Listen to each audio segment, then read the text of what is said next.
This episode of the People Who Read People podcast is from a conversation I recorded August 2nd, 2018, with professional poker player Brian Rast.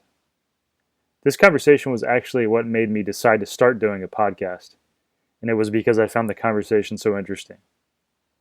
Unfortunately, when I recorded this conversation with Brian, I wasn't planning at the time on doing anything with the audio, so I was typing loudly throughout the conversation, taking notes. So I apologize for that. Still, I think the conversation is worth sharing and will be interesting to anyone interested in poker or in behavior. A little about Brian Rast. He's one of the most well-known poker players in the world. He's been playing for a living since 2003 and has played regularly in high-stakes cash games in California, Vegas, and Macau. He's also won 4 World Series of Poker bracelets, the most recent being in 2018 for the 10K buy-in, no-limit, deuce to 7 low-ball draw event. Amongst his other impressive tournament results was his first place win of the $500,000 buy-in, no-limit hold'em super high roller bowl in 2015 in Vegas. That was a $7.5 million first place prize. You can find out more about him at brianrast.com. So next I'll play our August 2nd, 2018 conversation. I've made some edits to it to redact some stuff Brian didn't want to be made public, and my apologies again about the typing sounds. I think there's a lot of things when you're sitting and playing with people, especially in like high pressure situations, where it's hard to describe exactly, but there's a lot of times I'll get like a general kind of just feeling based on the amount of time someone takes to bet, whether or not I actually feel like they look really comfortable or not. And I think it positively influences my decision even against pros if it's like close. And it depends because I mean there's like a lot of spots where I think it's pretty close. Like a really good game for this type of thing is deuce to 7 no limit single draw. Mm-hmm. Because deuce to 7 no limit single draw has a lot of spots where you're just bluff catching against someone's bet or raise. Mm-hmm. I mean, that's like the majority of the time, I would say. And so, like there are like, like I have, if they're like bluffing with their big pairs, if you have a hand like deuce, 3, 4, 5, and you catch like a king, and then, you even threw away a pair. So you had like deuce, 3, 4, 5, and then you threw away the deuce and caught a king. I mean, that's like a super above average bluff catching hand because you're not blocking any 6, 7, 8s or 9s. And those are the most likely pairs that someone like would bluff with. So like that's a hand I might always bluff catch with. But then, unless like there's a guy who's like severely under bluffing or something, there's just a lot of time when, your hand's like normally going to be, deuce, 3, 7, 9, not that strong either way, whether you're bluffing, and you catch like a queen, they're never value betting weaker. And it's just like, well, okay, they're betting. Did they pair or not? I mean, like this stuff happens all the time. Mm-hmm. So obviously you're in situations like this in no limit also, but with no limit, with a lot more betting streets, I think there's more times when I just know what the right technical decision here is. And unless I have a really strong reason to like change, that's probably the better play, especially against someone who's really good, which ends up being, I mean, a lot of my recent no limit career has been up until recently, have been in high roller tournaments. And I have found that most of the time when I'm doing that, I should kind of try to make the right technical decision, especially because usually people don't give off a lot of tells. But like in no limit single draw, for example, playing that tournament, you're there's not a very good like technical reason to make a decision a lot of times, Right. And much less information and more borderline spots. Yeah. It's hard to quantify a lot of times, but kind of like just go with your feeling about, how labored did he look? Did it feel like real labor or not? And is that labored because he was deciding whether or not to bluff or because he was deciding whether or not to like value bet? And if so, how much type of stuff?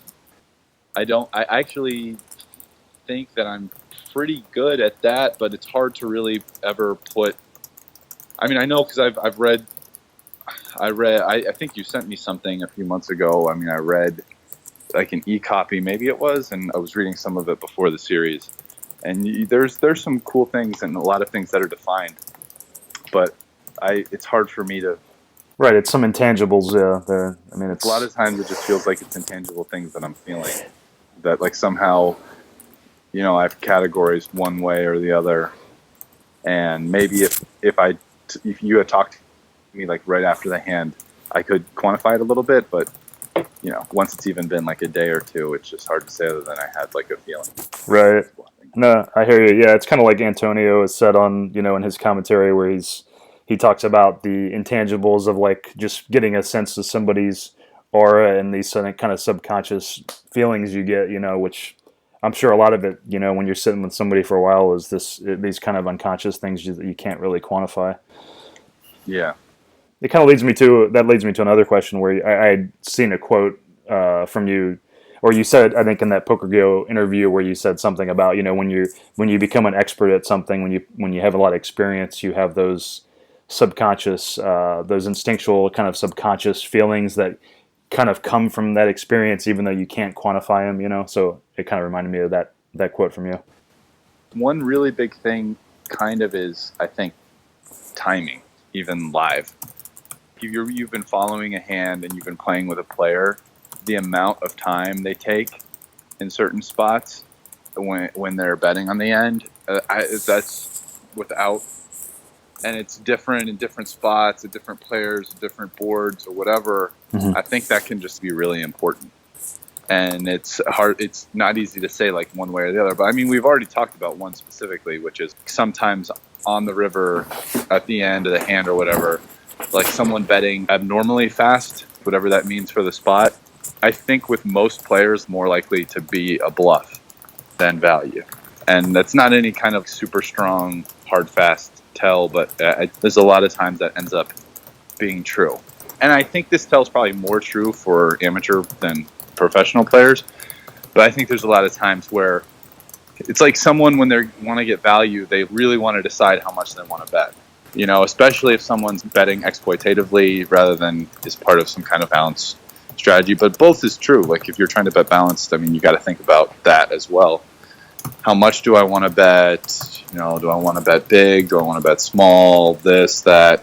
And if you're bluffing, oftentimes people will just kind of go like instinctively with what they think will get their opponent to fold. Right, more autopilot, and plus they want to maybe communicate some confidence too a little bit. Yes, communicate confidence, and I also think like with amateur players, I feel like amateur players, for the most part, are like very unwilling to go in the tank and then bluff because of the idea that it really, if you start thinking too long, you're not that confident about your hand, and so.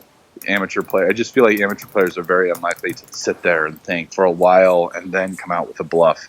You see that a lot less. But yeah, it makes people uncomfortable. It's kind of like it makes you uncomfortable even knowing that most people will perceive that as a value bet, because I think a lot of people know that. But even knowing that, it's like still an uncomfortable thing. I think to wait a long time and bluff just feels uncomfortable.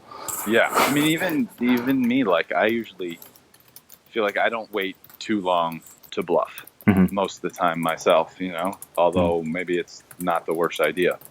But I mean, I guess that's not necessarily true, but it's hard for me to say because I've been playing so much limit poker recently. I mean, it's almost definitely true in limit poker, and not just true for, I mean, just at the end, especially at the end of a hand when you're actually bluffing or value betting. Like I can tell you if there's certain times people just hate it. People in like the Bobby's Room mix game, if you wait even 10 to 15 seconds or more to then like raise someone at the end of a pot, people get really annoyed at you. So even if you're just doing it for value, right? So, limit pots, it becomes, actually in limit pots, timing becomes very important also for a lot of those reasons. Timing can like really influence what you think about what someone's doing.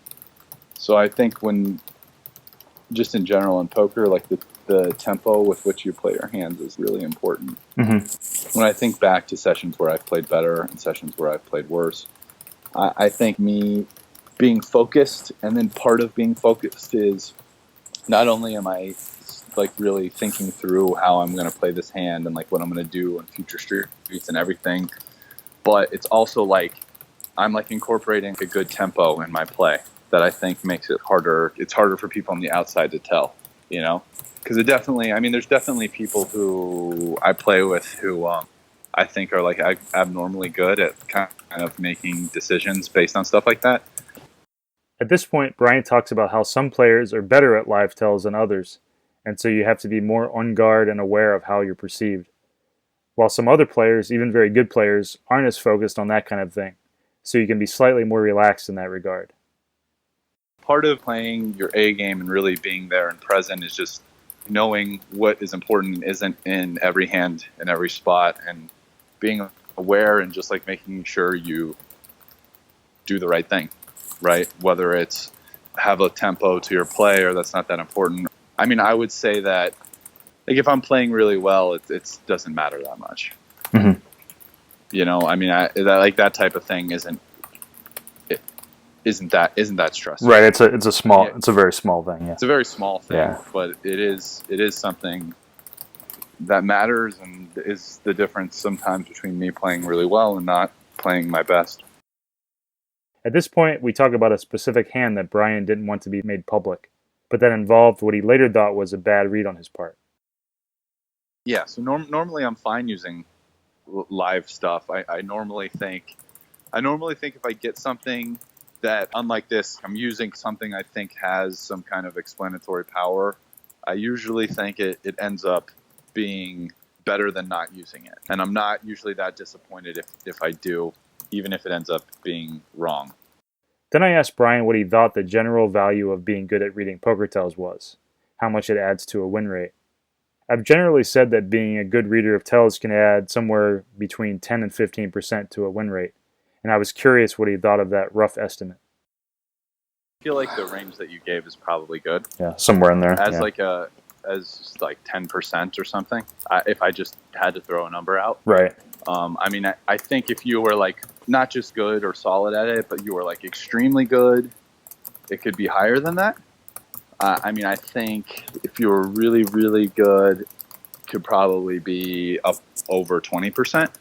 Even playing against like decent people, and if you were playing against very rough players, being really good, you could be much higher than that. I feel like I've played with people who... At this point, Brian talked about a specific player who wasn't that skilled fundamentally, but who seemed to make up for that with his focus on behavior. I think he makes very good river decisions, and I think in part it's because of this type of stuff. Mm-hmm. And so I think it's important. I think it's not easy to be like very good at it, right? Mm-hmm. I mean, that's a pretty rare thing. But yeah, no, I think people who are really, really good can do better than like increase 10% or something. Some guy who's like the best player in the game and making great decisions, yeah, he's probably not going to increase his win rate by like 25%. Right. But like if you're talking about someone who's like a losing player and not that great fundamentally or anything, and they like get really good at like making tells, like yeah, they could. There's a lot of room to improve some decisions there, right? Right. Now maybe you could argue, is that the best thing for them to spend their time on or not? Like, right. They could be improving their win rate a lot more by studying fundamentals as opposed to, I don't know. That's maybe. Maybe, I'm not saying yes or no. Right. And I think a lot of it probably depends on who they're playing with. Mm-hmm. But yeah, I mean, I think it's an important part of the game. It's not as important as fundamentals, I'd say. Mm-hmm. I agree with that, but it's important. I want to finish up by saying how much I appreciated Brian taking the time to talk to me. It's not often you get to hear the perspective of high-stakes poker players in such an in-depth way, so I think it's great he'd take the time to delve into this stuff. If you'd like to learn more about poker tells, I've written 3 books on the subject. You can learn more on my website, readingpokertells.com. I've also got a video series at readingpokertells.video. This has been Zachary Elwood and the People Who Read People podcast.